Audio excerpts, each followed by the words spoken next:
안녕하세요. 오늘은 우리 모두에게 아주 중요한 이야기, 혼자여도 외롭지 않게 건강하게 늙는 힘에 대해 이야기하려 합니다. 혼자인 노년, 그저 무료한 시간이 아니라 당신의 생명을 위협하는 시간이 될 수도 있습니다. 오늘 그 위협으로부터 당신을 지킬 비밀을 함께 나누고자 합니다. 오늘 내용이 여러분들의 건강을 지키는데 조금이나마 도움이 되신다면 구독과 좋아요 버튼 꼭 눌러주세요. 영상 제작에 큰 힘이 됩니다. 여러분, 대한민국이 이제 초고령 사회에 접어들었다는 사실 아마 다들 뉴스로 접하셨을 텐데요. 65세 이상 인구 비율이 20%를 넘어서면서 노년 인구의 삶의 질이 사회 전체의 중요한 과제로 떠올랐습니다. 이제 노년의 삶은 우리 모두의 현실이자 미래입니다. 우리가 살아가는 시대는 흔히 100세 시대라고 불립니다. 의학의 발달과 생활 환경의 개선으로 평균 수명이 길어지면서 이제는 누구나 80세, 90세, 심지어 100세를 바라보며 살아가게 되었죠. 그런데 오래 사는 것만으로 충분할까요? 아닙니다. 건강하고 행복하게 오래 사는 것, 이것이야말로 진짜 목표입니다. 자, 그러면 오늘은 두 가지를 알려드릴게요. 첫째, 고독이 얼마나 노년층에게 위험한지. 둘째, 당장 오늘부터 고독력을 키우는 구체적이고 실천 가능한 방법을 알려드리겠습니다. 노년기의 가장 두려운 문제 중 하나가 바로 외로움입니다. 건강한 노년의 삶을 위협하는 여러 가지 문제 중 많은 분들이 간과하기 쉬운 문제이죠. 외로움은 단순히 마음만 쓸쓸한 상태가 아닙니다. 과학적 연구들은 외로움이 실제로 우리의 신체 건강과 수명에 큰 영향을 미친다고 말합니다. 여러분, 건강이라고 하면 보통 몸에 좋은 식사, 운동, 병원 검진을 떠올리기 쉽습니다. 하지만 사회적 관계, 외로움의 정도는 신체 정신 건강에 직접적인 영향을 줍니다. 한 메타 분석 연구에 따르면 사회적 고립과 외로움은 심혈관 질환 위험을 높입니다. 고혈압, 심근경색, 뇌졸중 등 심혈관 사건 위험이 급격히 올라가게 되는 것이죠. 또한 인지기능 저하와 치매 위험을 증가시킵니다. 고립과 낮은 사회적 자극은 인지 능력 유지에 필요한 자극을 줄여 치매 위험과 연관됩니다. 정신건강마저 악화되어 우울증, 불안 증가, 자살 위험이 증가합니다. 따라서 조기 사망 위험 또한 높아집니다. 사회적 고립과 외로움은 통계적으로 사망 위험을 높이는 요인으로 확인되었습니다. WHO는 외로움으로 인한 사망 추정치를 제시하기도 했습니다. WHO 역시 외로움이 전 세계적 건강 위협 요인이라고 경고하고 있죠. 외롭다는 감정은 몸속에서 만성 스트레스를 일으킵니다. 스트레스 호르몬이 높아지고 혈압이 오르며 수면이 방해받습니다. 결국 심장과 뇌에 부담이 쌓여 병으로 이어지는 것이죠. 그러니 여러분, 외로움은 반드시 다뤄야 하는 건강의 문제입니다. 이 말은 단순히 마음이 아프다 정도가 아니라 몸과 수면까지 직접적으로 해를 준다는 뜻입니다. 따라서 외로움을 감정 문제로만 치부하면 안 됩니다. 혹시 나는 혼자 있는 게 편하다 이렇게 생각하시는 분 계실 겁니다. 물론 혼자 있는 시간이 필요할 때도 있죠. 하지만 문제는 외로운 상태가 오래 이어질 때입니다. 영국에서 진행된 한 연구는 충격적인 결과를 내놓았습니다. 외로움은 하루에 담배 15개비를 피우는 것만큼 건강에 해롭다는 겁니다.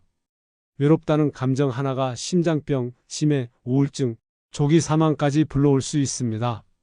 보건복지부 자료에 따르면 2023년 한 해 동안 3,600명 이상이 고독사로 세상을 떠났습니다. 이 수치는 단순한 통계가 아닙니다. 주변에 도움을 구할 수 없었던 분들의 숫자입니다. 특히 남성 비율이 압도적으로 높았습니다. 이것은 단순한 숫자가 아닙니다. 대부분이 남성 노인이었고 가족이나 이웃과 단절된 채 홀로 생을 마감했죠. 여러분, 이건 뉴스 속 남의 이야기가 아닙니다. 바로 우리 아버지, 우리 이웃 혹은 미래의 우리 자신의 이야기일 수도 있습니다. 혹시 나도라는 생각 조금이라도 드신다면 지금부터 귀를 쫑긋 세워주세요. 오늘 제가 세 분의 이야기를 먼저 들려드리려 합니다. 이분들의 삶이 혹시 여러분의 모습과 겹치지 않는지 한번 들어보시죠. 첫 번째는 70세 김영수 어르신 이야기입니다. 김영수 어르신은 5년 전 사랑하는 아내를 먼저 떠나보냈습니다. 아들과 딸은 모두 서울에서 바쁜 생활을 하며 떨어져 살고 있었고, 김 어르신은 전북의 작은 시골집에 홀로 남으셨죠. 처음엔 괜찮았습니다.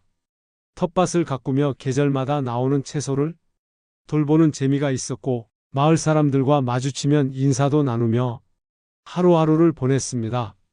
하지만 코로나가 찾아오면서 상황은 달라졌습니다.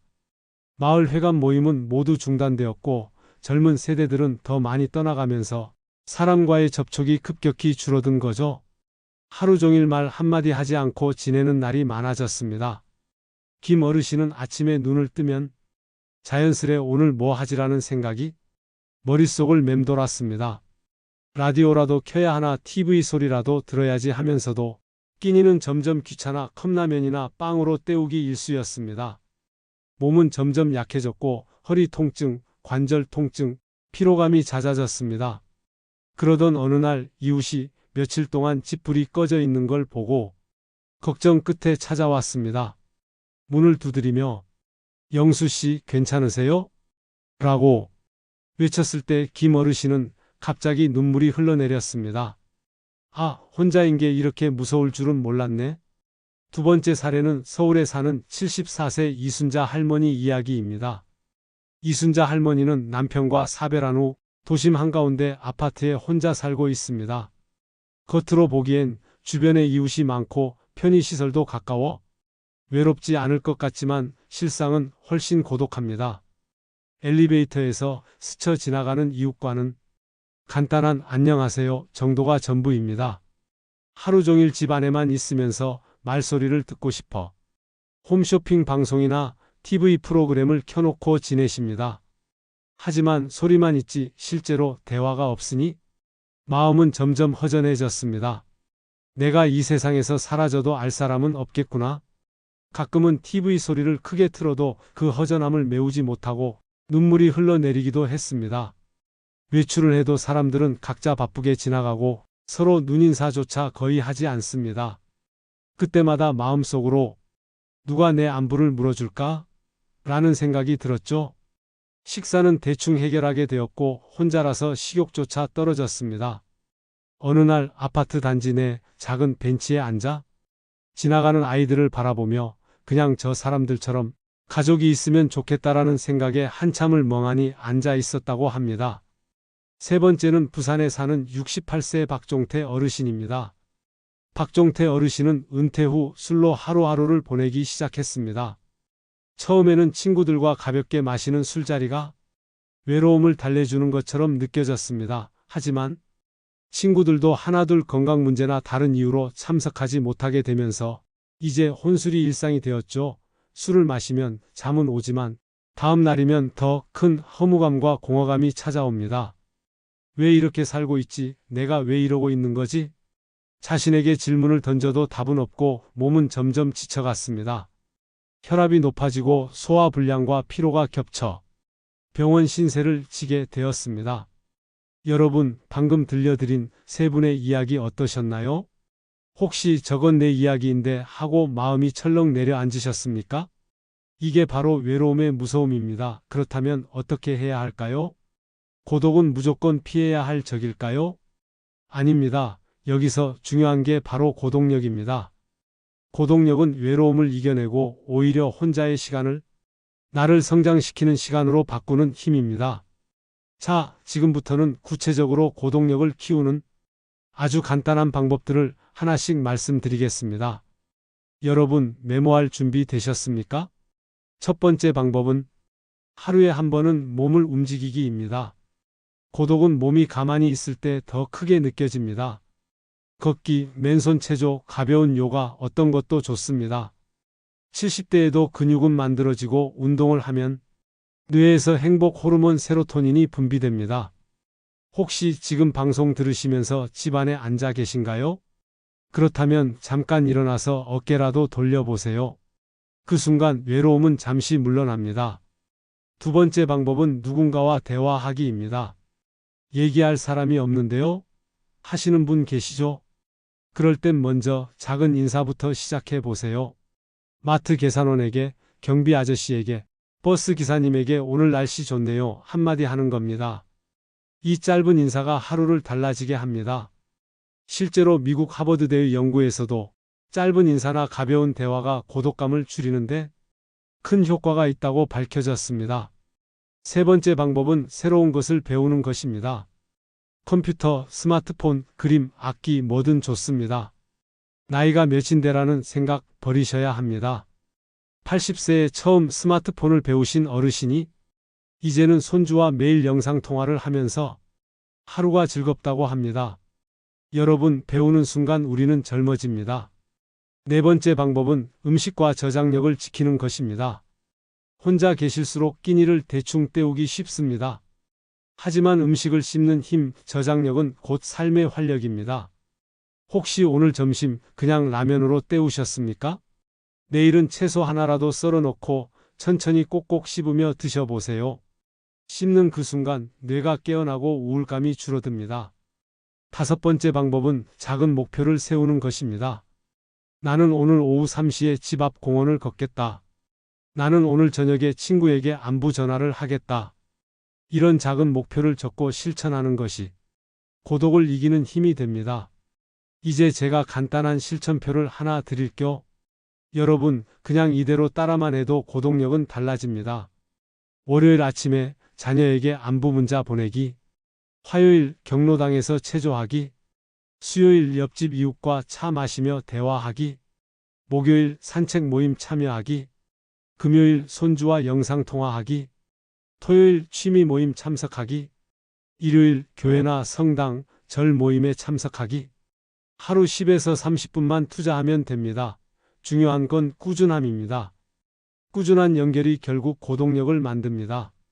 여러분, 지금 이 시간 제 이야기를 들으며 그래, 나도 한번 해봐야겠다 하는 마음이 조금이라도 드셨나요? 그렇다면 오늘 방송은 성공입니다. 고독은 우리를 쓰러뜨릴 수도 있지만 반대로 우리를 강하게 만들 수도 있습니다. 여러분은 혼자가 아닙니다. 지금 이 순간도 유튜브를 통해 함께하고 있잖아요. 오늘 들은 내용 중 한 가지를 골라 꼭 한 주 실천해 보세요. 그리고 이 영상을 가족이나 지인들에게 공유해 주세요. 작은 습관이 큰 변화를 만듭니다. 다음 방송에서는 근력과 저장력도 다루어 100세 시대의 몸과 마음을 함께 지키는 방법을 알려드리겠습니다. 지금 제 목소리가 닿는 모든 곳에서 여러분이 오늘 하루 조금 더 따뜻하고 의미 있게 살아가시기를 진심으로 바랍니다. 오늘 내용이 조금이나마 도움이 되셨다면 구독과 좋아요 버튼 눌러주세요. 영상 제작에 큰 힘이 됩니다. 오늘도 함께 해주셔서 감사합니다. 여러분 힘내시고요. 저는 다음 시간에 또 찾아뵙겠습니다.